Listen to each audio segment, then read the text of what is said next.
tonight's training is going to be on stacked dual-band antennas, and if you want to go to slide number 2, as you can see here, you've probably all seen this over the last few weeks, and if you note there that the ward net to stake at the top left, and then underneath it the stake to the region, those were all operating on different frequencies, or different bands, as well as not the same frequency. So there's 2 meter and 70 centimeter. The reason for that is if you try to do everything on 2 meters or 70 centimeters, you kind of end up with chaos. So tonight's training, we're going to talk about how to use multiple radios using different frequencies on the same band. So emergencies and exercises may require you to set up multiple radios operating on multiple frequencies on the same band. You'll note on slide number 2 that those working together in the same area, they're working on different bands. They're not all on 2 meters, and they're not all on 70 centimeters, and that's talking about the people that are sitting next to each other. Otherwise, it would be confusion.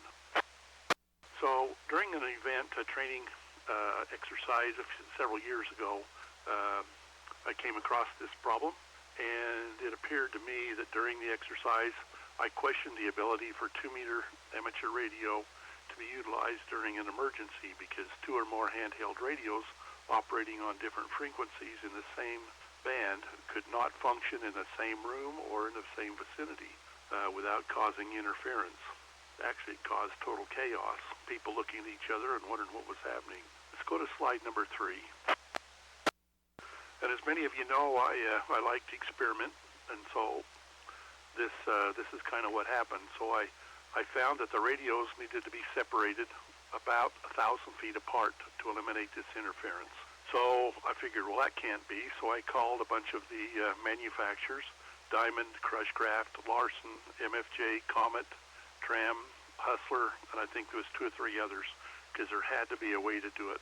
And in the end, the question was, how can you set up 2 radios allowing multiple operators on different frequencies on the same band to operate? And the general answer was you got to just separate them about 1,000 feet depending on the power level the radios are operating on. So if you've got it trying to run 30 or 40 watts and people are in the vicinity on handhelds, you just blow them away. Anyway, so I got on Google, that solves everything. And the bloggers there, they were saying if you get a quarter wavelength apart or half a wavelength apart, which is 19 1/4 inches or 38 1/2 inches, if you're there, you're covered. Well, that just goes to show they don't know what they're talking about and never tried it. So let's go to slide 4. So understanding and knowing that 2-meter antennas are vertically polarized, the antennas propagate a radiation pattern that looks like a donut. So track of myself here. So you can see in this image here where there's a number of donuts how you could have a lot of chaos if each one of those are radiating or some of them are trying to listen or whatever. Let's go to number 5. Well, you can go on to number 4. You can see that, what they look like. Number 5, let's look at that one. So why not stack donuts and see what happens? In theory, the radiation pattern should not interfere with each other if the center of the donuts were stacked and aligned exactly vertically above each other. So that's kind of what they look like. So if you could slide number 5, there's 2 stacked, and number 6, 3 stacked. So in my experiment, I started with 2 Desert Industries, or DI we call them, dual band antennas, and using RG58 coax cable because I had a whole bunch of it. And it has a bunch of them made up that had BNC connectors on them. So I put PL259 to BNC adapters on the antennas and on my radios, and I was ready to test. So my radios were a couple of handhelds, Yaesu FT60s, I believe, and the FT8800 dual bander, dual bander, and the FT857, and those were my radios that I used for testing. So I stacked 2 dual bander antennas in various configuration, and then I started trying to stack 3, running these tests. And I started in the afternoon. I had a couple of my grandsons helping me because I didn't have a tripod, and they seemed to fit that bill real easy. At least they helped, and they done a good job. So using different configurations, I found that antenna orientation on the mast, vertical spacing between the antennas, and the coax type of cable was significant. Let's go to number 7.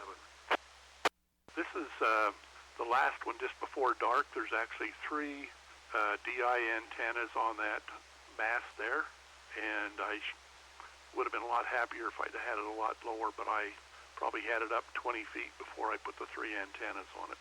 But, you know, that's what you do some days. So in conclusion, I found that, and this is not the end of the presentation, but in the conclusion, I found that if I laid my DI dual band antennas on a long flat surface, such as a driveway, a patio, or a sidewalk, with the aluminum angle, and I'll go to the next picture here, a couple of them, you can see the DI antenna has an angle on it, angle iron, that the antennas are mounted in. So after getting them on a flat surface and getting them aligned that way, the space was equal to or greater than 19 1/4 inches, which is a quarter wavelength on 2 meters, between the bottom of one antenna and the top of the next antenna. And the exclusive use of LMR 400, RG58, a number of the other different cables that I used did not make it. They weren't shielded well enough, and I had crosstalk and bleed through. So I ended up using LMR 400, and it worked perfect. So in the end, what I did is I stacked them 4 high, but it was too dark to get a good picture, so I don't have a picture of it. I did stack them 4 high for one of our exercises that we had, so that we could listen to 4 different 2-meter frequencies and monitor and talk on them without any interference.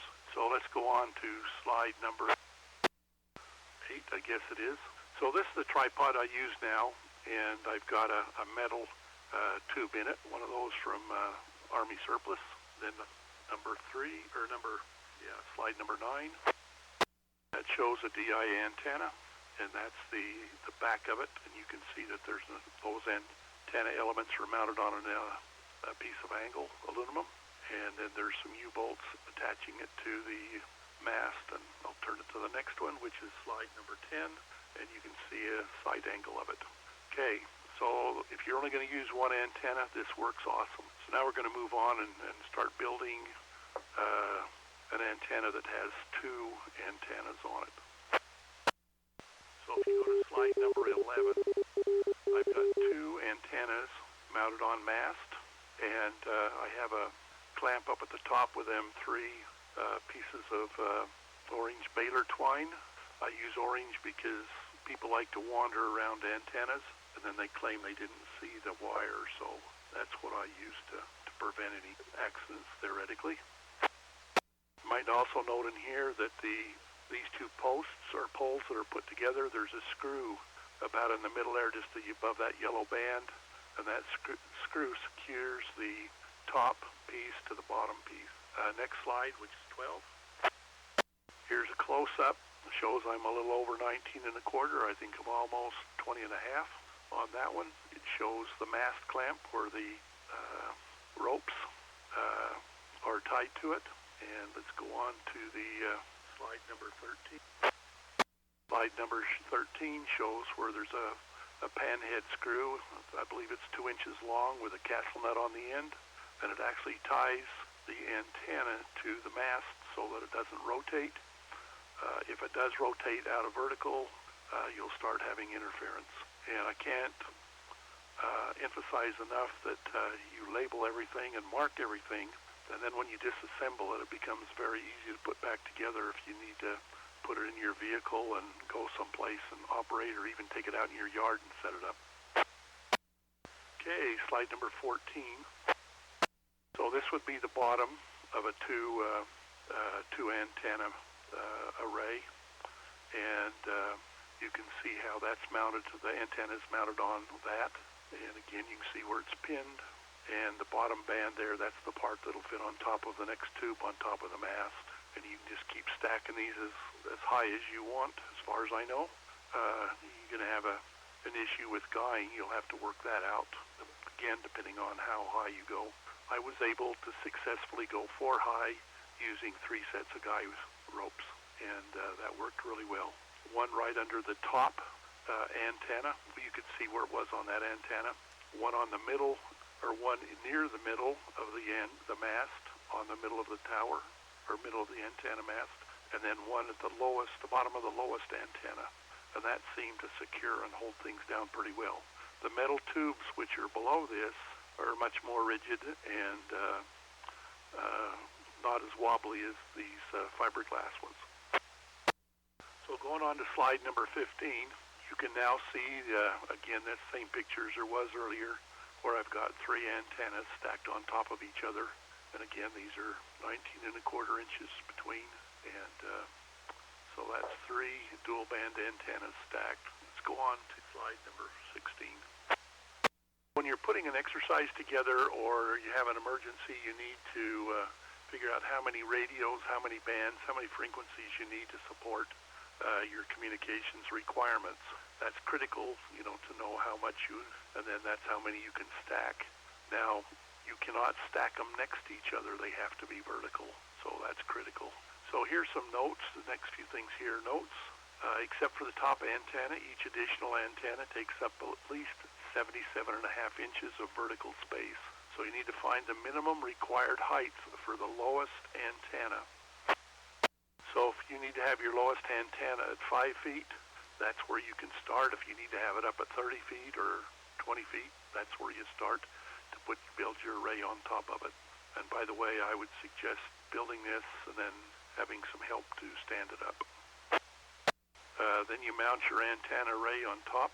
And then item number 3, I used Army surplus stackable tubes to make my antenna portable and stackable. Number 18, I generally use aluminum tubes to obtain height for the base of the lowest antenna, and I use a roof mount tripod as the base to mount the antenna array.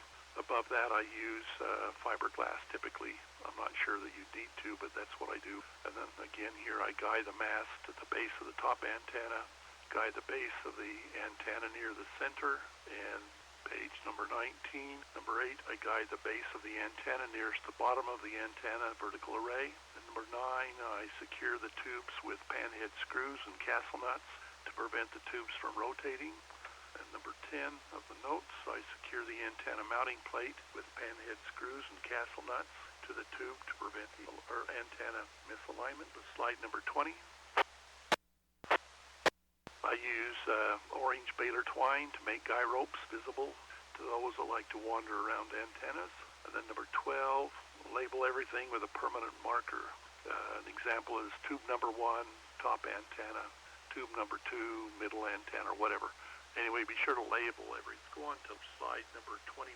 So here's a list of the items.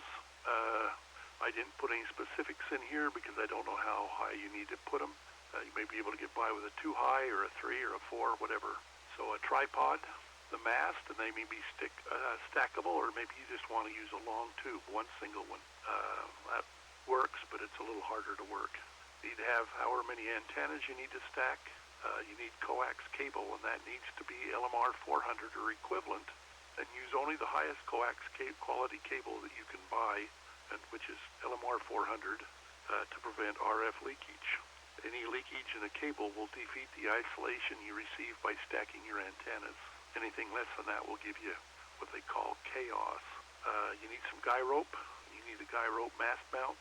You can usually get by without those if you just tie to the bottom of the antenna. But I have some mast mounts, and so I usually use those. And then you need some panhead screws, and I use number 6 that are 2 inches long with castle nuts. Okay, slide number 22. Depending on the size of hole or bolt that you're going to put in there, you'll need a drill bit, some wrenches, and a screwdriver to tighten everything up. Doesn't have to be real tight, just snug it up, and should be in good shape. And so let's go on to slide number 23 and see if anybody's got any questions or if even anybody's listening. KB7ITU. KB7ITU, go ahead, please. Good evening, Steve. Thank you for the great presentation tonight. So a couple of things that I might mention that I run across when playing around with stuff like this is, for one thing, on your J-poles, if you're mounted on a metal structure, they become semi-directional. They're not actually an omnidirectional antenna. The Deseret J poles need to be mounted on a non-conductive material to be true omnidirectional. And when we've tested that with field strength meters and different things, and then the other thing is we found that if you're using high-powered radios, you don't actually interfere with the radio below, but it will desense it. If it's receiving a weak signal, the antenna, the other radio station or the other radio that you're operating, if you're within the same band, unless you're extremely far apart on frequency, you will get some desense on weak stations coming in. If you're transmitting at the same time with a high-powered radio on one of the other antennas on that mast. So that might be something to think about as well. KB7ITU. Thank you, Steve. And what you just mentioned is true. When I run these, I run my 857 and my 8800 at 50 watts, I believe, on both of them. 30 for a while, and then I went to 50. And then my handhelds, obviously, the FT60s are only good for 5 watts, but I use those for listening, monitoring, and I could go just one step between frequencies, and things that were amazingly, they just held. I never had any crosstalk or anything. So, yeah, be careful with your cable, and, there's nothing like experimenting, and you can put this together and just leave it assembled. At least that's what I've done. Okay, more questions, comments? KF7NWU. Go ahead, NWU. I spoke with you just before this last exercise, and I put one of these together, but I used all fiberglass just because I wasn't sure on what kind of interference the other type of pole, I think aluminum, or I'm not exactly sure what type of material that is, the metal. But anyway, I felt like there was quite a bit of flex when you try to stand it up, and so I think you said that you used some of the fiberglass and the metal. How much of the mast did you use as fiberglass? I use fiberglass wherever there's an antenna. So the whole top section is all fiberglass, and that picture that looked like it was dark, that was actually fiberglass too, where it showed it stacked on top of each other, and that was, one of the images was slide number 15. It's dark, but it's still, it's fiberglass. And got to be careful with fiberglass, because if the top starts to tilt, someplace down below will start to crack. I can assure you of that. But I do use aluminum tubing up to the bottom of the bottom antenna. Okay. Did that answer your question? Yeah, that did. Thank you very much. The antenna worked great. I had really good reception, so I'm just going to improve it by incorporating some aluminum on the lower section. Yeah, the aluminum on the lower sections really makes it stable compared to the fiberglass. Okay, next questions or comments?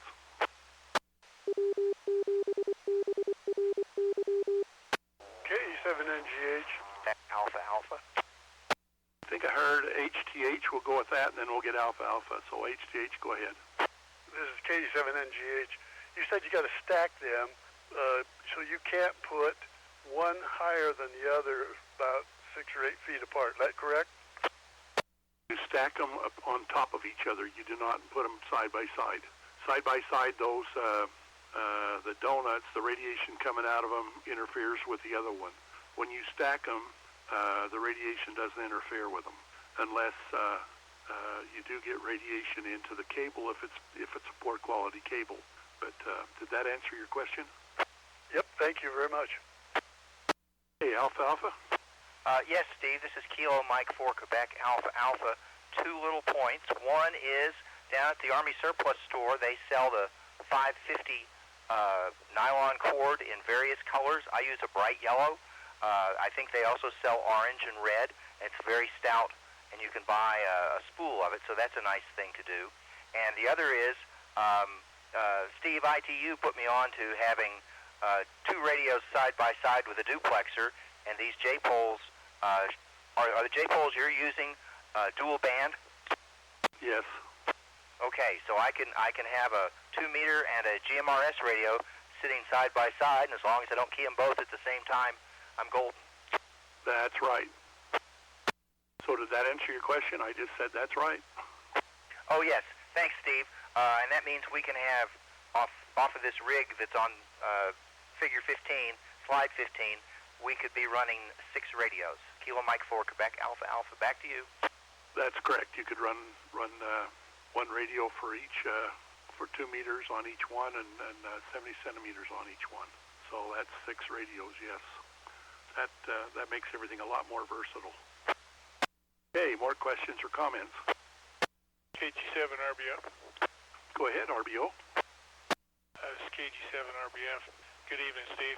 My question is, if you do that and use a duplexer, and say you get transmission from both the UHF and the VHF, you're going to hear them on each radio at the same time?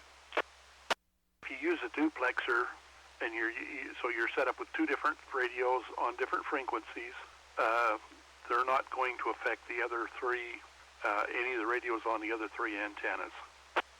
Roger. I was just referring to just one antenna, saying that you had 2 radios off the one antenna with the duplexer, transmission on both the UHF and the VHF coming in the RX, you'd be able to hear both of them? If your radio, if you got 2 radios, you could hear both of them, I believe. There's no reason not to. And I apologize for using the wrong call sign, but yeah. KB7ITU. It's not, you came real close, so that's all that matters. Also, the rope that AA was talking about is, I use parachute cord. It's good stuff down there at the Army Surplus. Roger, I've got parachute cord, but I also have a whole 2 bales of orange baler twine, and so I just spread that out wherever I can, and it looks kind of ugly, but people can see it, so that's what I've been using.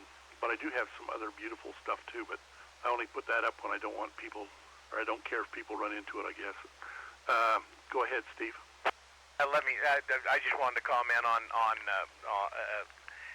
so you can get confused when you're talking duplexers. There's 2 different types of duplexers. One of them is in-band duplexers. One of them is a dual band duplexer. So for instance, the MX72H will allow. Some of the older radios back in the day did not have built-in duplexers inside the radio, dual band duplexers, right? So you had to have an external way to switch. If you wanted to use one antenna, you could use a duplexer externally and use the same antenna and connect both connections from the radio to that. So my gateway on on WinLink is running one of them duplexers, the MX72H. So I run 2 meter on one side and 440 on the other side, and yes, they will hear simultaneously. Go ahead, Curtis. Thanks, Steve. Copy that.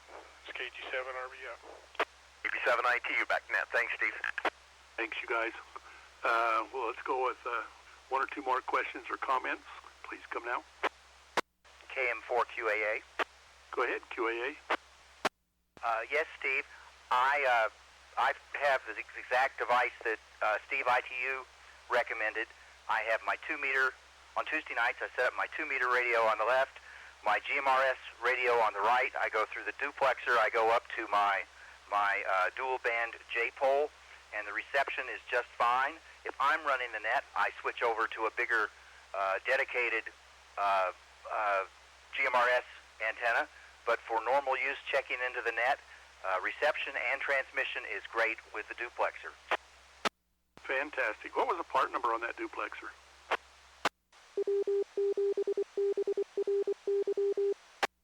Steve, can you repeat that part number on the duplexer? My memory for numbers is really bad. KM4QAA.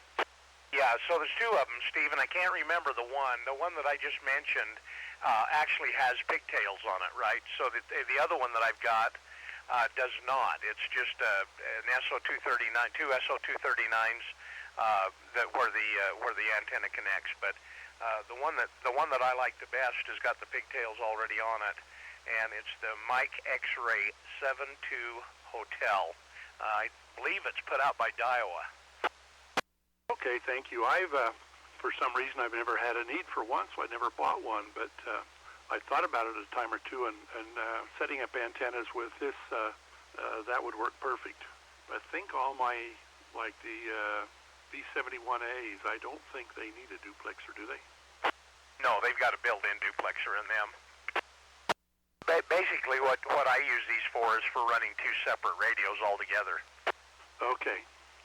Well, I think most of mine that I'd be using are dual banders, which maybe that's why I've never needed to look at them. Okay, one more question, and then we're getting up in time here. We got another question for somebody. Sounds like we've used up all the questions that were out there. This is KC7IHV, and we'll go back to net control, K7SEE. This is K7SEE. Thank you, Steve, for providing the training tonight. You've obviously put a lot of sweat and worry and time into getting all this down just right.